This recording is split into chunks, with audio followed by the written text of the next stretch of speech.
Ever since the leaks came out that the next season would be Star Wars themed, I have heard a large portion of the community, or at least a very vocal portion, saying that a Star Wars season would be trash, or I guess I'm not playing Fortnite for a month, and we don't need more Star Wars collabs in the game. As a Star Wars superfan, these complaints were a little disheartening to hear, but after seeing the new trailer that dropped last Saturday, I can say with full confidence that regardless of whether or not you like Star Wars, you should be excited for what's to come next season, and I will try my best to offer you an unbiased breakdown as to why. I'd like to start off with one of the biggest complaints I hear, not specifically about the upcoming Star Wars season, but about Star Wars collabs in general. That's the complaint that we get way too many Star Wars collabs and the items are always trash. Now I do see where people who make this argument are coming from. I mean, as a Star Wars fan myself, I found many of the Star Wars collabs to be rather lackluster, half-assed, and barely scratching the surface of the great potential that a Star Wars collab has. But this also plays into my counterpoint. If both non-Star Wars fans and Star Wars fans alike find Star Wars collabs lame, then perhaps the issue isn't the franchise Fortnite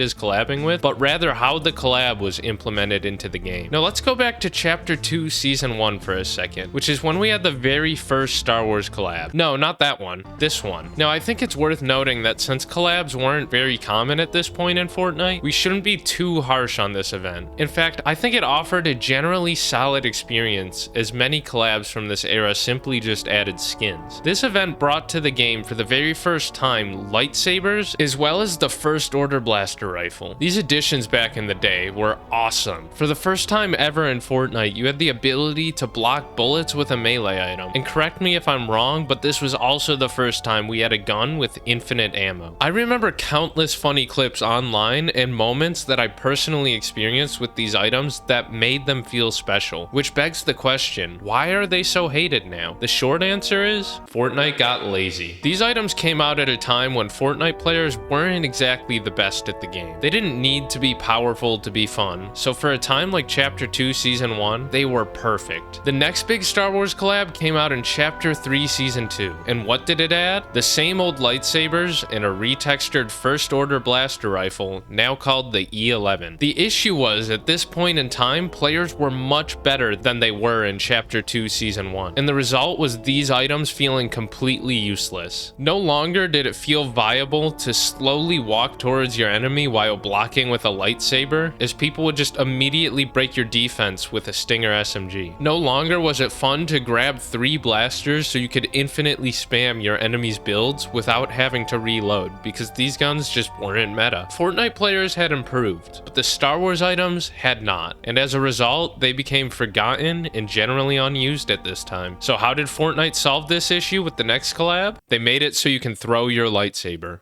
Yeah, this didn't solve the problem at all. Not only did this take a long time to execute, but it also only did 60 damage. And at that point, it was more effective to use literally any other weapon in the game. But it's okay because they also added the E11 blaster back too. Oh wait, just kidding. That's still useless. Great, so there's another trash Star Wars collab in the books. How can we make the next one better?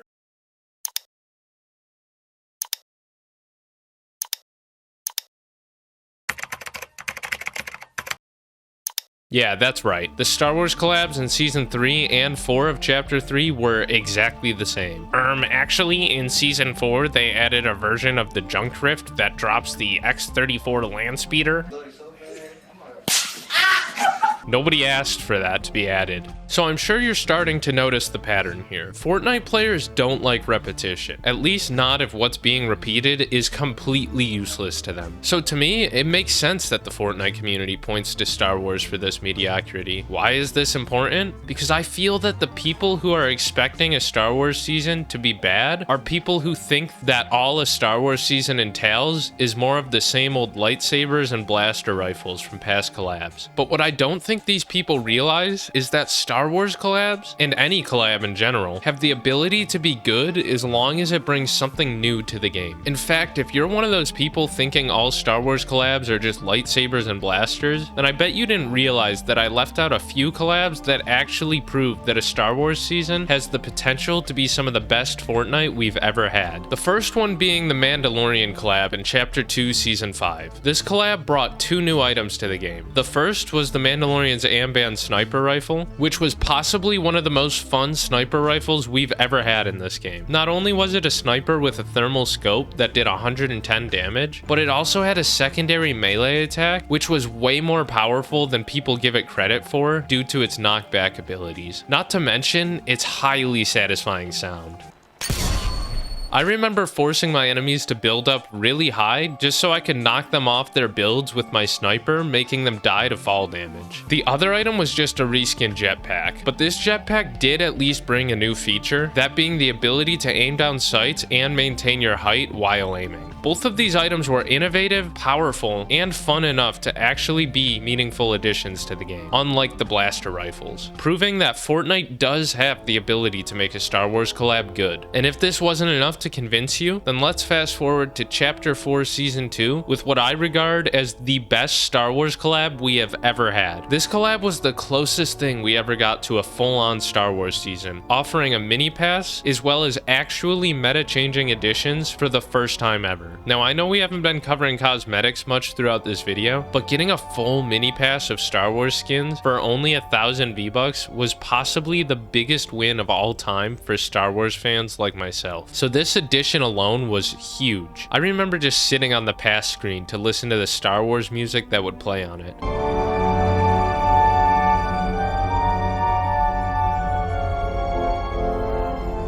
You can call me weird for that, I don't care. But since this video is supposed to be unbiased, let me get into the gameplay changes. So what did this event add that set it apart from the previous Star Wars collabs? Well, obviously we got lightsabers and another retextured blaster rifle, the DC-15. Well, that doesn't sound great at all. How is this different? It's different because this time lightsabers had their own unique force powers. And I'm not talking about the useless lightsaber throw like Darth Vader's lightsaber. There was force push, pull, and throw. And these force powers were very strong. Force pull had the ability to pull your enemies towards you so you could then follow up with either lightsaber attacks or switch to a shotgun, similar to the Chain of Hades from Chapter 5. Force throw allowed you to throw 3 giant rocks at your enemies, dealing a whopping 80 damage or so, and that was with splash damage. Finally, force push allows you to send your enemies or teammates flying forward in a wide radius. I also forgot to mention that each of these lightsabers allowed you to sprint faster, double jump, and prevent fall damage by double jumping, meaning that these items were a must carry no matter what. And to make it better, instead of obtaining these 3 items through random chests around the map, you actually had to go to these portals that were marked on the map to learn these force powers from either a Jedi or a Sith,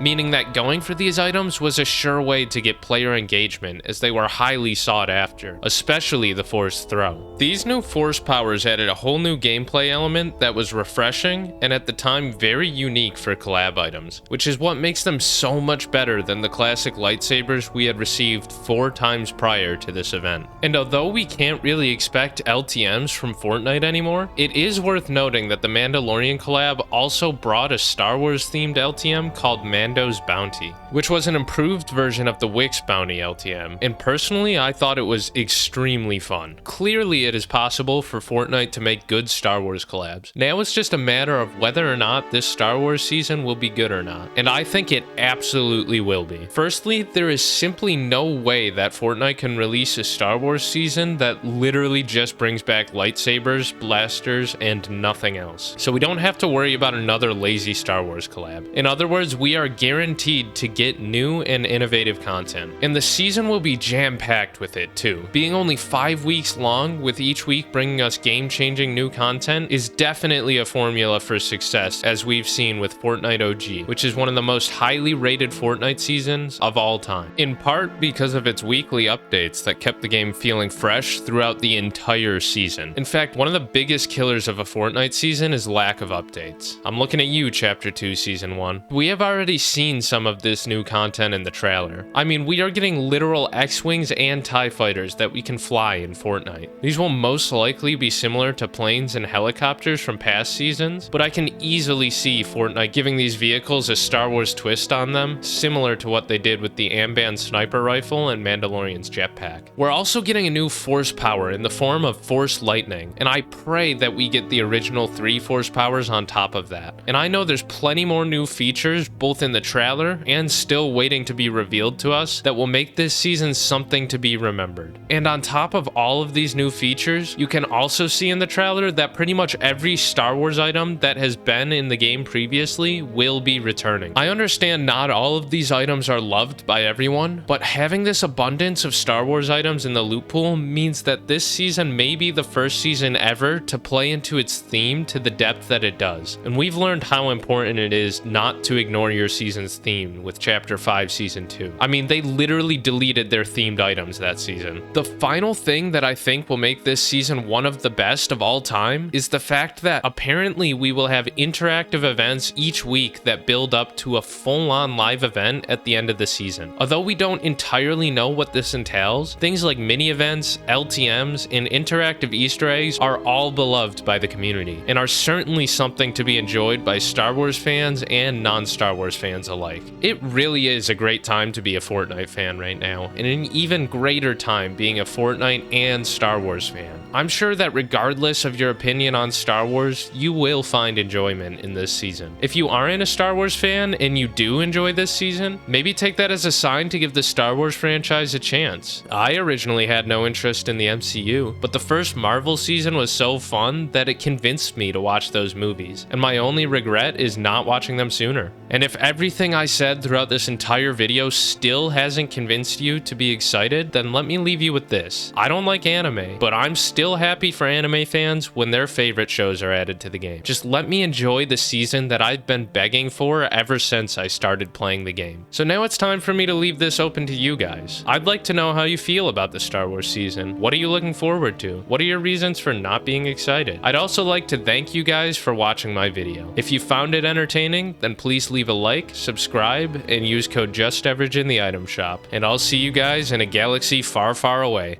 Thanks for watching.